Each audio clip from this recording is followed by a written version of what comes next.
Bueno, María Elena, para que nos entendamos, en el antiguo sistema de reparto, ¿cuál era la esperanza de vida cuando este se creó y cuál es la esperanza de vida cuando se creó el actual y cuál debería ser? Porque intuyo que uno de los requisitos va a ser precisamente tomar en cuenta cuánto vivimos de ahora en adelante.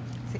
Bueno, lo que menciona precisamente es las variables demográficas que mencionaba ya el licenciado Juan Héctor, que deben de tomarse en cuenta en los diseños de pensiones. Precisamente lo que más impacta es el número de población en edad potencialmente activa, que es lo que constituye también el bono demográfico. Eran momentos en que la pirámide poblacional se encontraba con una alta número de personas en edades entre 18 y 60 años, o sea que potencialmente activos porque idealmente son quienes están trabajando y generando recursos y por lo tanto también ahorros para su vejez. Esto ha cambiado y va cambiando de manera acelerada y mucho más que en países desarrollados. Estamos en una transición demográfica y se va aumentando cada vez la población en adultos mayores, que es población que ya va a depender de los recursos de pensiones para su vejez.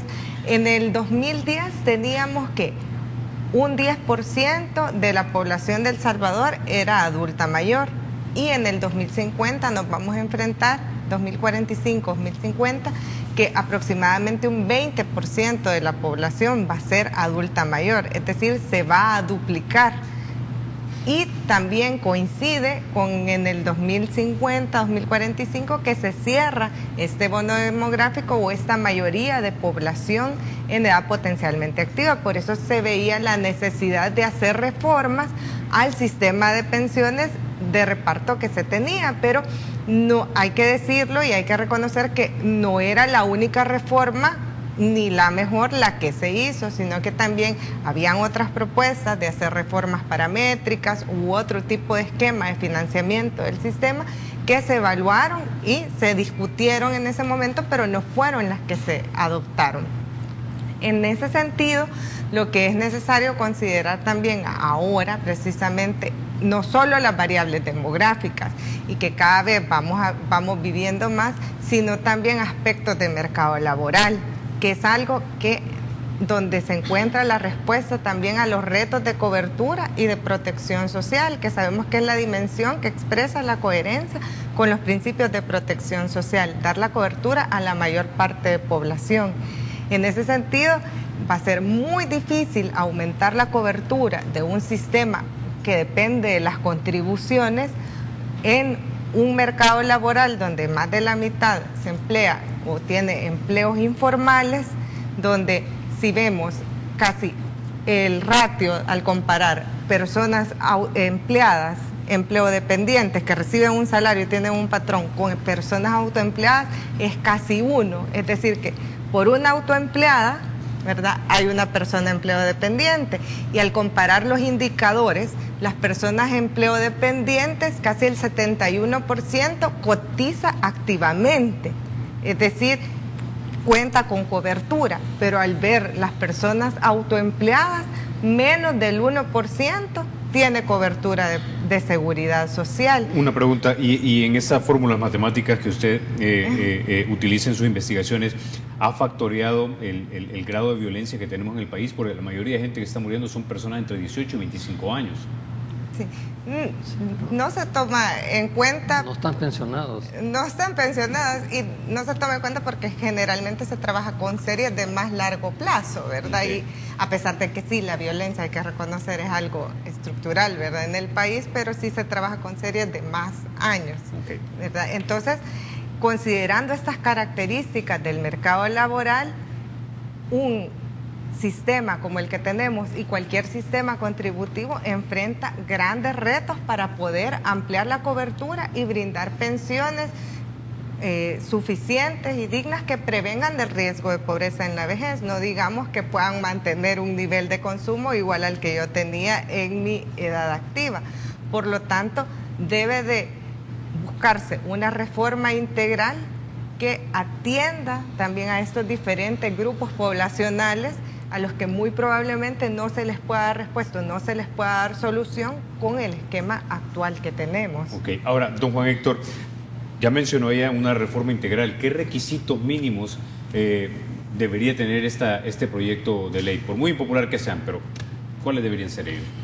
Una de las cosas que me llamaron la atención a partir de la lectura del reportaje que hacen los periódicos de hoy en la mañana fue el señalamiento de que, así lo entendí yo, María Elena, de no vincular totalmente el problema de las pensiones con el problema fiscal. Y a mí me parece que no estoy tan de acuerdo con esa posición. La expresó un experto chileno. Porque el problema de las pensiones es estructural, como estructural es el déficit fiscal. Y entonces, las características que debería de tener, aquí dicen que las variables paramétricas como que no entran en juego. Es decir, el cambio de edad, una cotización más alta y el número de años, porque eso también políticamente es inviable. Ya lo decía un funcionario público recientemente. Pero es que yo creo que se tiene que hacer acopio de muchas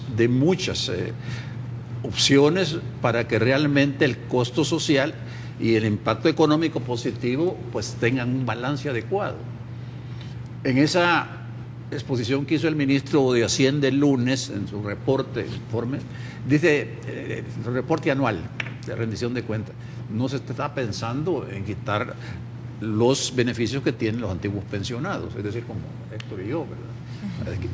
Pero hay que revisar, por ejemplo, ese de los optados, que fue, tengo que decirlo francamente, fue una decisión populista de la administración Saca, cuando incorporó en una reforma del 2008 a personas que deberían de haber pertenecido en el antiguo sistema. Y eso es lo que está gravitando tremendamente en el sistema privado. Pero miren las consideraciones que tienen que hacerse. La Corte Suprema de Justicia dio instrucción a la Asamblea Legislativa para que elaborara una propuesta para ver cómo se le pagaba una tasa que realmente estuviera de acuerdo con el mercado.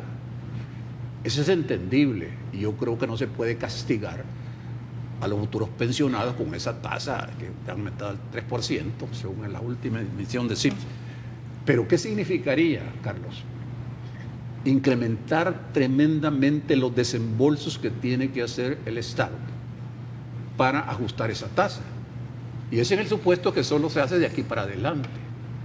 Pero si se hace de manera retroactiva, ahí hay un problema que yo no sé si ustedes lo han analizado, pero sería un impacto inviable. No sé si me explico. Totalmente. Tal vez lo puede poner en palabras un poco más sencillas. Sí, bueno, ahora se está pagando 1 y pico % antes de que construyera un movimiento. Por la ley del fideicomiso. Sí, por la ley del fideicomiso, que fue forzada, con ese tiempo se ajustó a la tasa LIBOR, la tasa interbancaria del ONU, y en ese momento daba el 5% aproximadamente. Con la crisis, esa tasa se vino casi a cero. Y entonces había una contribución del Estado aquí, un 1.5% algunos más que podía soportar, según dicen los entendidos. Pero esa tasa indudablemente estaba castigando a las pensiones privadas de una manera brutal. Entonces vino un movimiento civil, hizo ruido y eso llevó a la Corte Suprema de Justicia, a la Sala Constitucional, a ordenarle, ojalá que le hagan caso, ¿verdad?, a la Asamblea Legislativa para que lo ajustara. Y lo más que pudieron ajustarlo, es decir, por el gobierno, a 3%. Pero esa no es la tasa de mercado, la que pasan por los bonos soberanos. Los eurobonos rondan el 7% y seguramente se va a ir incrementando conforme la situación fiscal vaya mejorando. Entonces, pasar de 1% a un 6-7% significaría aumentar los costos realmente, se eleva el rendimiento. Como 150 pero naturalmente, anuales. ¿Cuánto? Como 150 millones. O sea, básicamente dinero que tiene que desembolsar el gobierno. Y la cosa sí, es que mientras la economía no crezca, tampoco el gobierno tiene más dinero. Entonces, por eso, Carlos, yo insisto en esa separación que se quiere hacer del problema fiscal del pensionero. Yo creo que están irremediablemente vinculados.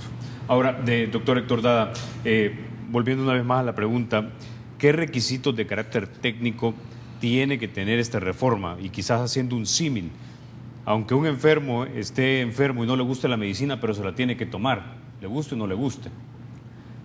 Primero, antes de tratar de responderle la pregunta en lo que yo pueda, agregar algo a lo que dijo María Elena, que aquí hay actividades productivas que por ley no pueden tener seguridad social, las actividades estrictamente agrícolas.